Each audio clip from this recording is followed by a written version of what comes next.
topic, most importantly, probably the biggest thing going on in sports right now would be Jeremy Lin, the Asian American wonder of the New York Knicks. Born Palo Alto, wanted to go to Stanford, ended up going to Harvard, ending up being cut by Golden State and Houston. He ended up with the Knicks in December. He's become the biggest storyline in all of sports, rivaling that of Tim Tebow during the playoffs besting the Steelers. Lin is absolutely incredible. He has set the record for the most points in the first starting 5 games of a career, besting Shaquille O'Neal, at least since the merger. Lin has taken that team under his wing, has become everything that the team needed to take that next step. For me, it is no longer Carmelo Anthony's team. It is no longer Amari Stoudemire's team. It is no longer Mike whatever his name is. It's no longer the coach's team. It is now Jeremy Lin's team. He has taken this team, he has transformed them from bottom feeder to playoff contender, and the dude has done an absolutely wonderful job. Look, even the other night, facing Toronto, how do you, as making your 5th start, you say, I want the ball. Give me the isolation so I can take the final 3, and he hits the 3 with half a second left. Absolutely incredible. Jeremy Lin, you are amazing. Keep going. Don't let, no matter what anybody says, get you down. Don't listen to Mayweather. Don't listen to anybody that's willing to talk down to you. We'll talk about Kobe. Something funny was when Kobe was doing the interview and they were asked, so do you have any advice for this guy? And Kobe was like, hell no, I don't got no advice. He just put up almost 40 on us. Why would I give him advice? Exactly. Kobe got bested the other night when Lin scored 38, Kobe scored 34, and Lin put his team on his back and bested the LA Lakers. For those who said, Lin hadn't faced nobody, you know how hard it is for a point guard to drive on the big man of Pau Gasol and Andrew Bynum? It's done a pretty impeccable job. You got to give it to Lin. He's done absolutely incredible. Something that's cool to me is when I found out how, basically his story, how he came into a league. He was cut by Golden State. He was cut by Houston. He was picked up by the Knicks in December. They sent him down to the D-League. He posted a triple-double in his first game down in the D-League, and they pulled him back up. They were about to cut him the day before they gave him his first start and was like, hey, why not? Everyone else is playing terrible. So we're going to put Lin in there. Lin goes in, dominates, 27 points, 8 assists. That's what his average is. He's averaging over 27 points and 8 assists. A few turnovers here and there, but it's forgivable with the way he's been playing. But he's taken this team, and he came back and become the person that they needed. That's why they signed Mike Bibby. It's why they signed Baron Davis, to give them this leadership. The guy that says, give me the ball with, 1 second remaining so I can take the 3, other than Carmelo Anthony.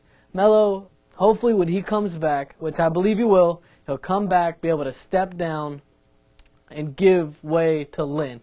Still, Carmelo and Amari still going to need to get their 20 to 25 a game, but Lin is going to be the key to this team making the playoffs. And I absolutely believe that when Carmelo comes back, it's going to be a team to be reckoned with.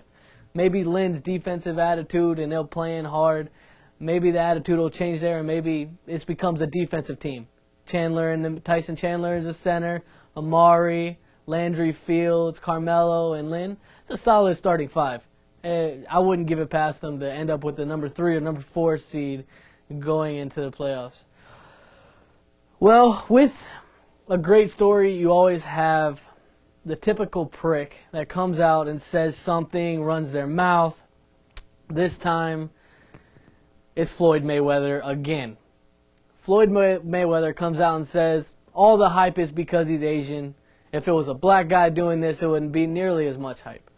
Absolutely not. Sure, some of it is attributed to his Asian American status, as he's the first ever Asian American with Taiwanese descent to play in the NBA. Absolutely. It's amazing. But how about the fact that he's an undrafted second-year player out of Harvard?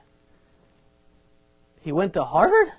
You know, there have been more presidents from the United States, from Harvard, than there have been NBA players.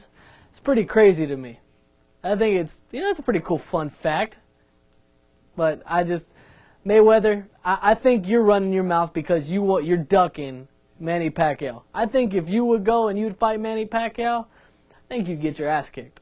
That's just my opinion. I don't think you have what it takes. I think you're scared to lose the 0 at the end of your record.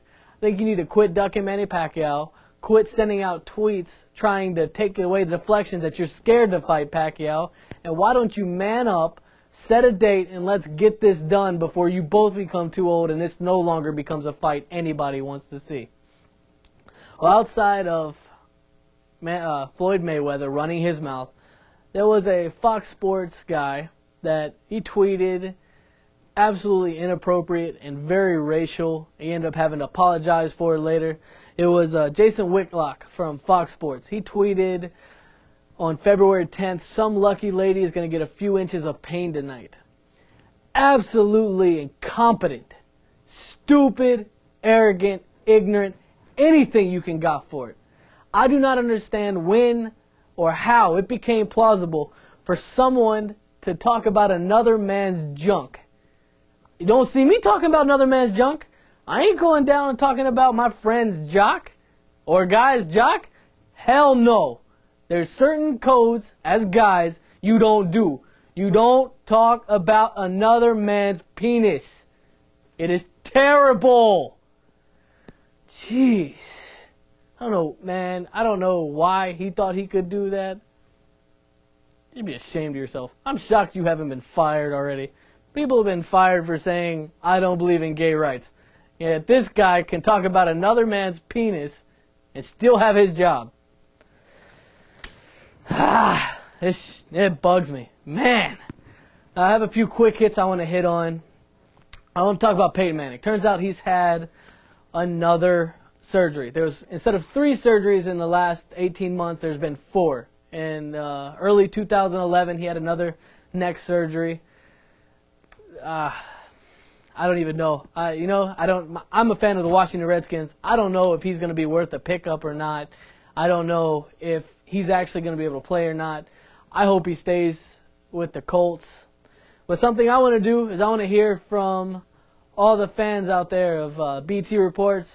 I want you to follow me at BT on PMLB on Twitter or Facebook.com/BT on PMLB. And whoever gives me the best team and reason to where Peyton Manning is going to go is going to wear a $25 Visa gift card. This is something I want to hear from you guys. I want you to be active with me. I want to hear from you. So you send me which team he's going to go to and the reasons why. And the best one that I pick and will win a $25 Visa gift card. And I will give it to you personally. I also wanted to talk about, give my prayers out to Tony Gwynn. He had surgery on February 14th. He had another tumor come up in his cheek. And from what I'm understanding, he is doing well. He's still able to keep that patented Tony Gwynn smile. But my prayers go out to Tony Gwynn and his family for dealing with all the stuff they've done with. His wife Alicia is such an amazing person doing with the Alicia and Tony and Alicia Gwynn Foundation, the TAG Foundation. They do so much stuff to help people. And I'm very glad that Tony Gwynn's still with us. It would be a very sad day in San Diego and the entire country if we would have lost Tony Gwynn. But I'm glad we didn't. I'm glad we still got you, my friend. Something funny I want to go to Mark Sanchez of the Jets. He tweeted Santonio Holmes, who does not follow him, by the way, on Twitter, will you be my Valentine? Thought it was funny. A really rocky relationship, not really good for anybody. I don't know. I'd never ask another man to be my Valentine, and that's all I got to say on that. We'll talk about West Virginia joining the Big 12 starting this next year. Good pickup for the Big 12. West Virginia's solid in basketball, solid in football. It's what you need. Big money partnership. I'm just glad that see the Big 12 going out of just that typical area. The only move I could assess to make the Big 12 better would have been to bring in SDSU. I think San Diego State would have been a great addition to the Big 12.